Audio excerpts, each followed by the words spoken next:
Morning sir. நான் இதுக்கான video போட்டு கேட்டீங்கன்னா நான் மில்க் ஹனி சோப் வந்து நான் டெமோ கொடுக்க போறேன். நம்ம மில்க் ஹனி சோப் வந்து டெமோ கொடுக்க போறேன். சரிங்களா? இந்த சோப் வந்து எந்த சோப்பா கம்பேர் பண்ண போறேன் அப்படின்னா நம்ம கடையில் வாங்கக்கூடிய டவ் சோப்பு, நம்பர் 1 சோப்பு. சரிங்களா? நம்ம கடையில் வந்து நம்பர் 1 சோப்பு வந்து இந்த டவ் சோப்பு.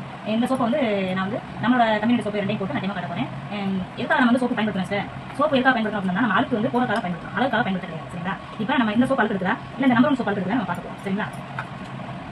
அது ஃபர்ஸ்ட் என்ன பண்ணணும் அப்படின்னா ஃபர்ஸ்ட் வாட்டர் ஊற்றிடணும்.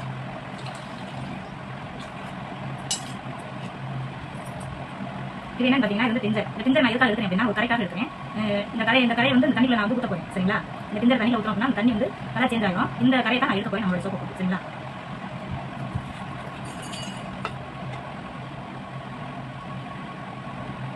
பாருங்க சார், இதான் டிஞ்சர். அதே போல இதுலேயும் நம்ம கொஞ்சம் மிளகா சேர்த்துக்கலாம்.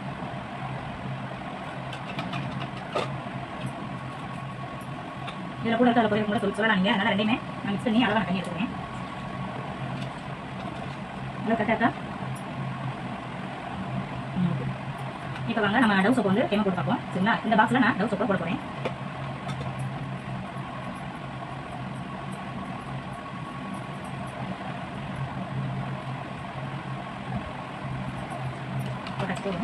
அதிகமாக தான் போட்டுருக்கேன். நல்லா கலக்கி விடணும். ஏன்னா நம்ம சிறு சிறுல போட்டதுனால அது வந்து கரை கொஞ்சம் லேட் ஆகும். அதனால் நம்ம கொஞ்சம் அதை கலக்கி விட்டுருக்கணும். அடுத்து நம்மளுடைய சோப்பு, நம்ம கம்பெனியில் சோப்பை நான் வந்து இதில் போட போகிறேன்.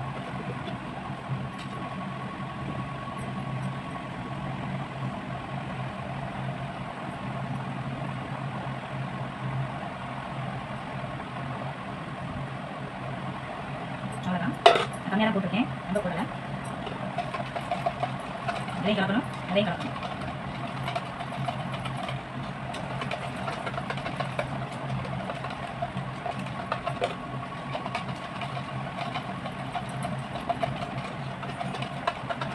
பாருங்க சார், மாற்றம் தெரியுதா? எந்த சோப்பு அழுக்குன்னு தெரியுதா உங்களுக்கு?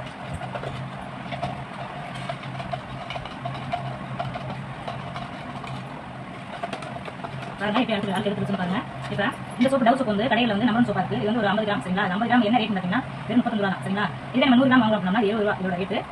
இதே போல தான் நம்ம கம்பெனியில் வந்து அதே 100 கிராம் சோப்பு தான். இந்த 100 கிராம் சோப்பு வந்து நமக்கு வெறும் 70 ரூபாய்க்கு நம்ம கம்பெனி நமக்கு கொடுக்குறாங்க. சரிங்களா? அப்போ இந்த சோப்புக்கும் என்ன ரேட் டிஃபரன்ஸ் பார்த்தீங்கன்னா 1 ரூபா தான் நமக்கு டிஃபரன்ஸ். ஓகேவா? இது 70 ரூபா, இது 70 ரூபா. நம்ம இப்போ நீங்கள் எந்த சோப்பு வாங்கி பயன்படுத்துவீங்க? நீங்களே முடிவு பண்ணிக்கங்க சார். ஏன்னு கேட்டீங்கன்னா நம்ம வந்து நல்ல பொருள் வாங்கி பயன்படுத்தினாலும் நம்மளோட பிள்ளைங்க நல்ல பொருள் வாங்கி பயன்படுத்துவாங்க. இன்னைக்கு ஃபுல்லாக இந்த வீடியோ வரைக்கும் நீங்கள் வந்து கலெக்ட் பார்த்தாலுமே உங்களுக்கு வந்து கலர் சேஞ்ச் ஆகிறது கிடையாது. சரிங்களா? இதே கலர் தான் இருக்கும்.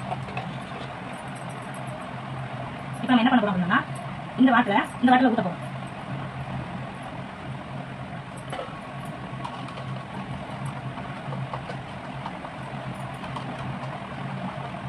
ரேட்டை பார்க்காதீங்க, நம்மளோட சோப்பு வாங்கி பயன்படுத்துங்க சார். ஏன் கேட்டால் நம்மளோட சோப்பு வந்து ஃபுல் ஆர்கானிக் பொருள், எதுவுமே கலக்கல. சரிங்களா? கலக்காதனால நம்ம சீக்கிரம் அழுக்கு வந்து க்யூர் பண்ணிடுச்சு. இதில் வந்து ஃபுல்லாக வந்து கெமிக்கல் கலந்ததுனால நமக்கு வந்து அழுக்கு வந்து ரிமூவ் பண்ண முடியல. சரிங்களா? இந்த பார்த்து செய்வீங்க, நல்லா தான் போடுறேன். எதுவும் தப்பான இல்லை, எல்லாமே நேரடியாக உங்களுக்கு நான் போட்டு தான் காட்டுறேன். சரிங்களா? இது வந்து அழுக்காக பயன்படுத்தல, ஒரு நல்ல பொருளாக யூஸ் பண்ணுறதுனால நம்ம சந்தைகளே நல்ல பொருளாக யூஸ் பண்ணுவாங்க. அதனால பாருங்க, இப்போ இந்த அழுக்காக இருக்க தண்ணியில் எந்த மாதிரி நான் சேஞ்ச் பண்ணிக்க மாட்டீங்களா? நான் சேஞ்ச் பண்ணல, நம்மளோட கம்பெனி ப்ராடக்ட் சேஞ்ச் பண்ணுங்க. ஓகேவா? Okay sir, thank you sir.